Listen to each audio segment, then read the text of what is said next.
sampai kepada tentang sifat-sifat beliau yang terdapat di dalam Taurat. Sebagaimana kita sampaikan pada pertemuan sebelumnya bahwa tidak ada ya para nabi, para rasul ya kecuali telah menyampaikan ya. Telah menyampaikan tentang akan lahirnya nabi terakhir, nabi kita Muhammad sallallahu alaihi wasallam.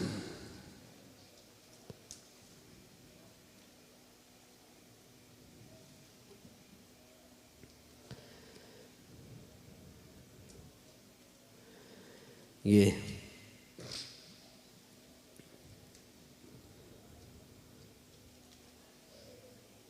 Sebagaimana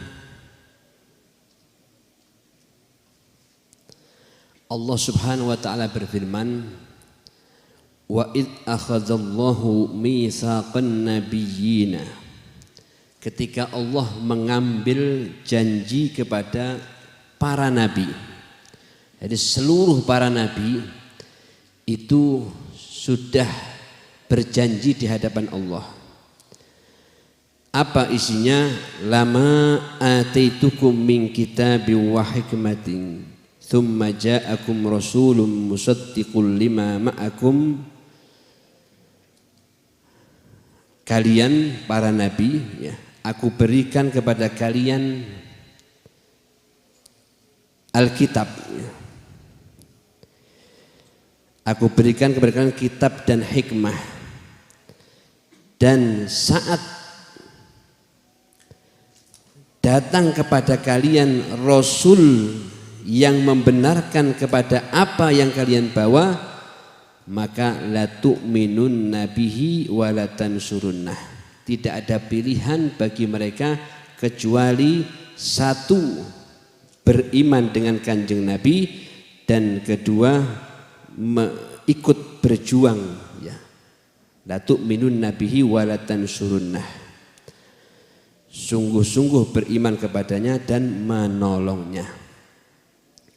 Terus para hadirin, tidak ada satu nabi pun kecuali sudah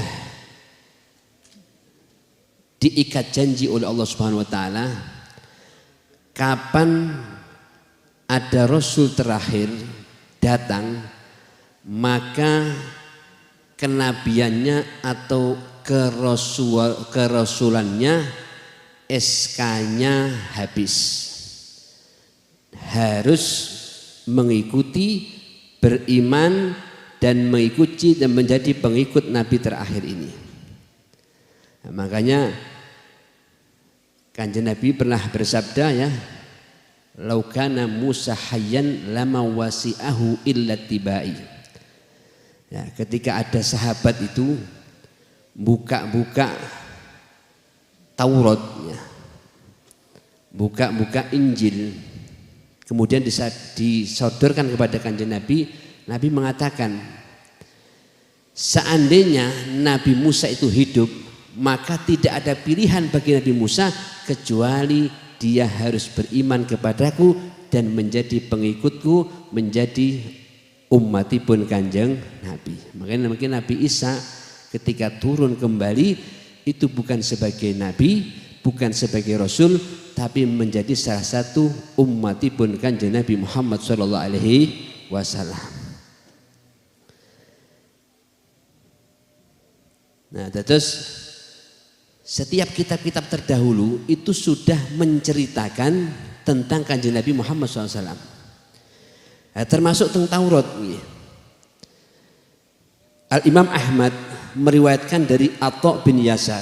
Beliau berkata, laqitu Abdullah bin Amr ibn al-As. Aku bertemu ya, Syekh Atha bin Yasar ketemu dengan Abdullah bin Amr ibn al-As, salah satu sahabat Nabi. Fakultu akhbirni an sifati Rasulillah. Karena Atha bin Yasar itu seorang tabi'i ya. Berarti dia murid, berguru kepada sahabat. Dia berkata kepada gurunya, wahai guru, Akhbirni an sifat Rasulullah, beritahu aku tentang sifat-sifatnya Rasul SAW fit Taurah, di dalam Taurat. Faqala, maka Abdullah bin Amr ibn al-As berkata, ajal, ya, wallahi innahu lamusufun fit Taurah bi sifati fil Quran.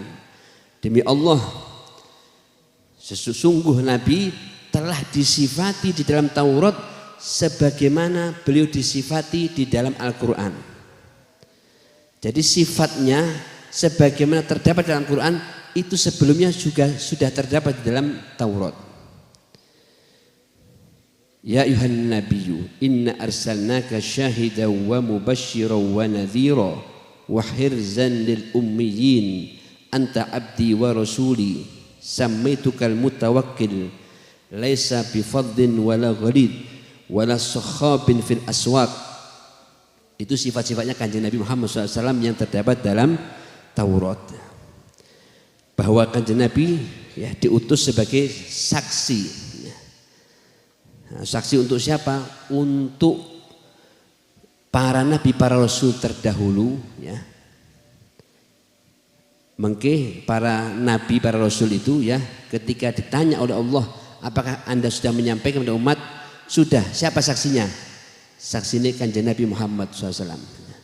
Wajibna bika ala haula'i syahida. Dan juga beliau saksi kepada umatnya sendiri. Wa mubasyiron, beliau adalah pembawa kabar gembira. Wa nadhiron, pemberi peringatan.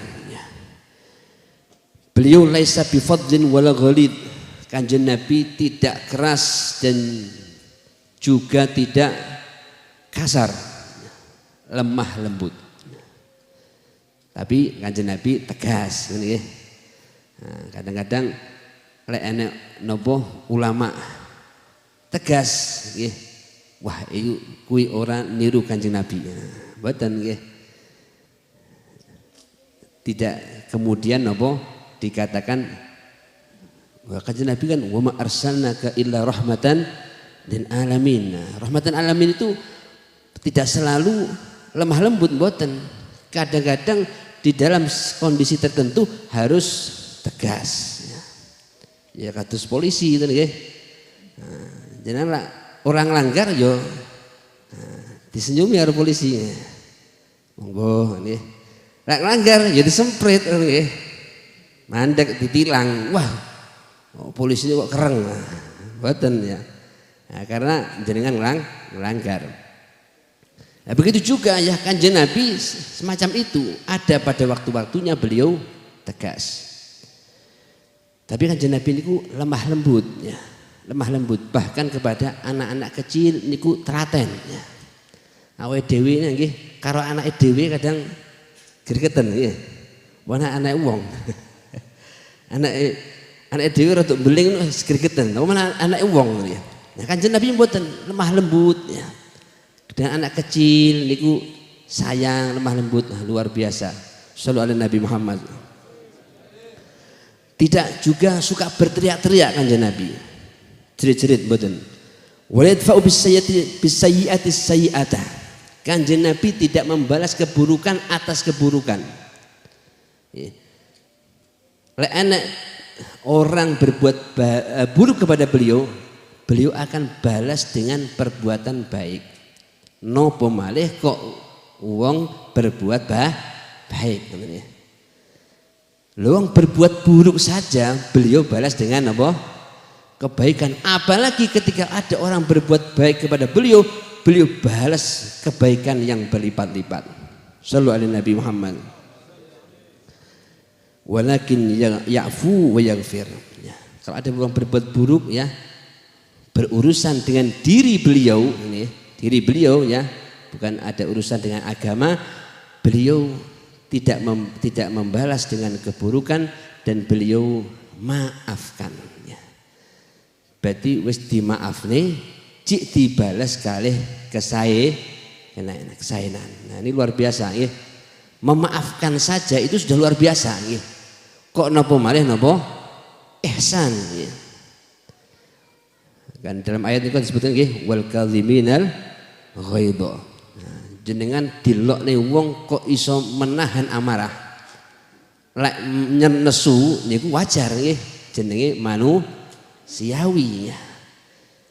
Kalau dipancing kemarahannya kok gak nesu. Nah, niki jere napa? Imam Syafi'i malah himar. Imam Syafi'i sing dawuh nggih. Berarti karena wajar nama manusia itu sudah sifat manusiawi, ketika dipancing emosinya yo emosi marah. Tetapi yang istimewa adalah saat dia marah dia mampu mengendalikan amarahnya, tidak sampai ucapan atau tindakannya menjadi liar. Wal kadziminal ghaidha. Niku wis ganjaran, wis apik nggih. Iso menahan ku sapi nggih. Kadang-kadang dipisui misui luweh. Nah, niki repot nggih. Teng dalan kadang-kadang ya hitungi kepelan lak ngedhu luwih dhuwur. Nah, niki kadang kita dipancing emosi ya nesu ngoten nggih. Nah, iso menahan emosi, nah itu istimewa. Yang kedua, wal afian nas. Nah, setelah iso nahan emosi, memaafkan. Nah, sadurunge tiyang niku njaluk ngapura wis jenengan ngapura, niku lah sifatnya Kanjeng Nabi. Gampang mboten, Pak? Mboten ngoten malih. Wallahu yuhibbul muhsinin. Lak jenengan tahu semerap alamate nggih, jenengan kirimi. Nah, Ramadan jenengan kirimi kurma umpamane nggih. Nah, jangan kirimi kurma, jangan kirimi nopo hadiah kolak nggih, jangan kirimi sarung meneh. Lho nyapa kok dengaran ngirimi kula nggih, ndek tas misui kula. Nah, berarti niku sifat Kanjeng Nabi nggih, menahan amarah lalu sebelum dia minta maaf sudah memaafkan, bahkan diberikan hadiah itu kepada orang yang berbuat buruk, apalagi kepada orang yang berbuat baik. Nah, itu sifatnya Kanjeng Nabi sallallahu alaihi Nabi Muhammad.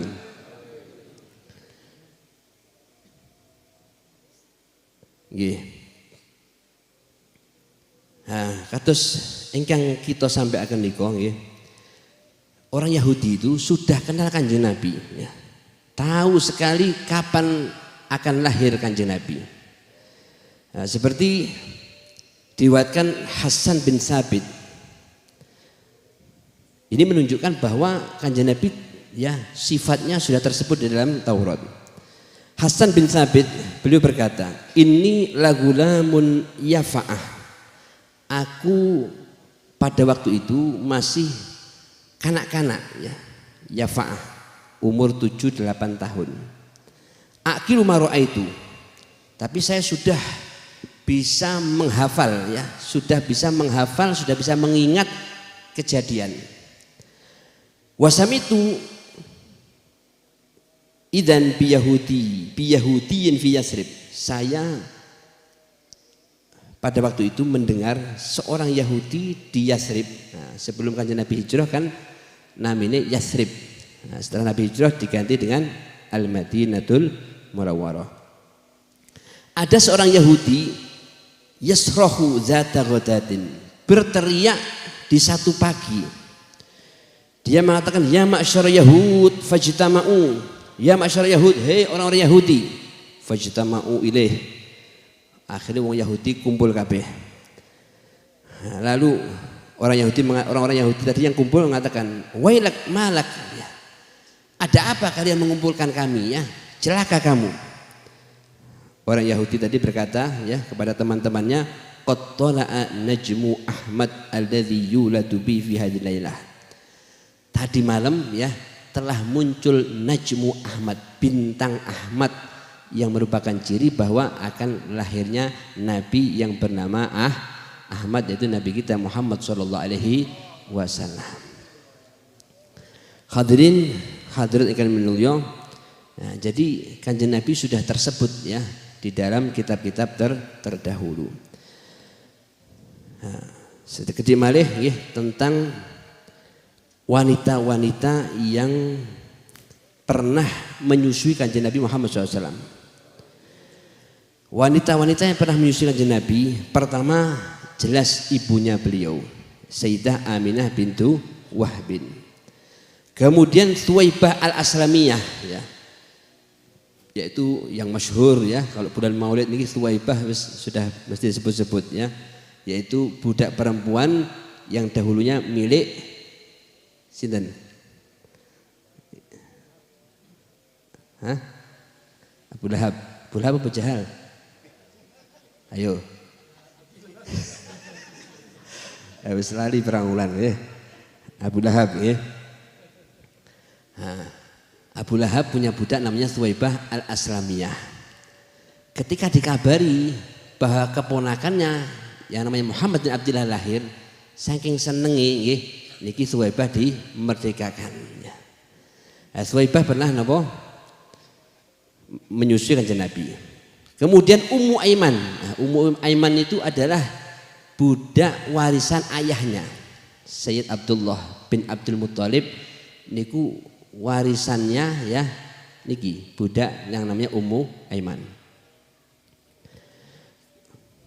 Nah, kemudian Khawlah bintul Mundir ya.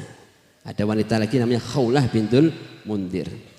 Tapi itu semua sebentar. Yang paling lama menyusui beliau adalah Sayyidah Halimah As-Sa'diyah. Pada waktu itu ya Sayyidah Halimah bersama keluarganya dan bersama rombongannya ya, bersama rombongannya Ma'asyrati Niswah ya, ada 10 wanita dari Bani Sa'ad ya, dari kampung yang namanya Sa'ad menuju ke Mekah. Seperti biasa mereka mencari bayi untuk disusui, kerja kan nggih. Niki bukan sukarela mboten, mereka itu kerja bekerja napa niku menyusui bayi. Kenapa kok di Bani Sa'ad? Karena napa niku sangat natural lah sebenarnya nggih. Jadi bahasanya masih bagus, terjaga nggih teng kampung ya, sehingga nopo pengennya itu nanti anak ini tumbuh bahasanya bisa fasih. Jadi sampai bayar wani nggih. 2 tahun bayar untuk anaknya disusui. Datang ini wanita satu nanyakan, ini bapaknya mana? Innahu yatim kak situ. Dugi malih satunya innahu yatim kak situ. Kenapa kak situ? Lah siapa yang bayar sopo? Karena mereka itu datang ke situ nopo untuk cari uang untuk kerja, menyusui itu sebagai nopo pekerjaannya. Jadi ayahnya tidak ada, siapa yang bayar? Sampai datanglah Sayyidah Halimah kepada kakeknya yang bernama Abdul Muthalib. Nah, kata Abdul Muthalib, ini yatim ya, tapi aku sudah menawarkan kepada beberapa wanita Bani Sa'ad, mereka menolak. Fahal laki anturdiihi fa'asa antas'adi bih. Barangkali kamu mau menyusuinya, semoga kamu menjadi bahagia. Akhirnya Sayyidah Halimah ini musyawarah dengan suaminya yang bernama Al-Harits ibnu Abdul Uzza. Setelah musyawarah mengatakan, ya sudah kita ambil anak ini. Akhirnya dipendet. Nah, ketika dibawa ke kendaraannya ya, tiba-tiba Halimah niki ya, pada waktu itu Bani Sa'ad itu sedang paceklik dan banyak kelaparan. Halimah ini sudah nggak makan ya, sehingga ngapunten air susunya nggak keluar. Tapi begitu Kanjeng Nabi niki digendong dibawa ke kendaraannya, langsung berisi dan Kanjeng Nabi langsung bisa nyusu di air susu sebelahnya, dan sebelahnya diberikan untuk saudara sesusuannya. Jadi subhanallah, Kanjeng Nabi nggak mau, dikatakan nggak mau menyusu kedua-duanya. Jadi bagai saudara sesuanya. Dan ketika beliau menghampiri tadi kendaraannya ya, yang berupa onta tua, ya onta tua yang sudah nggak ada air susunya dan bahkan langkahnya sudah lambat, itu subhanallah onta tua tadi, onta betina tua itu berisi sehingga bisa diperah diminum oleh mereka. Fahala balana thumma syariba wa syaribna hatta rawina, sampai keluarga Halimah suami istri dan anaknya kenyang. Fabitna bi khairi lailah, maka pada malam hari itu kami berada adalah malam terbaik bagi kami karena sudah beberapa hari kelaparan. Maka suami saya mengatakan, ya Halimah, wallahi inni la araki qad akhadti nasamatan mubarakah. Ya Halimah, demi Allah aku telah melihat kamu telah mengambil bayi yang penuh berkah.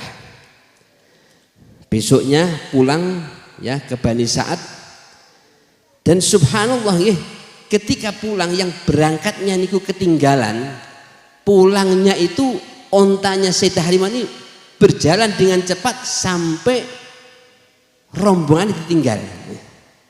Sing budale ketinggalan rombongan karena ontane pun tua, wangsule rombongannya malah ditinggal. Sampai rombongan ini heran ya. Sampai rombongannya heran ya, berkata, ya Halimah, hadhihi atanuki allati kharajti 'alaiha ma'ana. Apakah ini onta betinamu yang dulu kamu berangkat bersama kami? Halimah mengatakan, na'am wallahi innaha lahi. Maka mereka mengatakan, innalaha la sya'nan. Wah, ini sudah punya hal yang luar biasa nih ontanya nih. Sampai beliau sampai di rumahnya ya, subhanallah ladangnya menjadi subur ya, dan juga kambing-kambingnya menjadi air susunya melimpah, semuanya nopo berkah kanjeng Nabi Muhammad sallallahu alaihi wasallam. Nah, beliau berada di situ sampai pada umur 4 tahun. Insyaallah kisah selanjutnya kita sampaikan di pertemuan selanjutnya. Mudah-mudahan pengetahuan tentang kanjeng Nabi Muhammad SAW menika mudah-mudahan tambah menambah kecintaan kula panjenengan kanjeng Nabi ya. Kenal untuk supaya tambah cinta untuk supaya tambah semangat di dalam meneladani mengikuti kanjeng Nabi Muhammad SAW, dan itulah kunci kebahagiaan dunia akhirat. Amin Allahumma amin. Mungkin niku ingkang sagedipun sampaiaken kirang langkungipun nyuwun pangapunten ingkang kathah. Hadza min afu minkum. Assalamualaikum warahmatullahi wabarakatuh.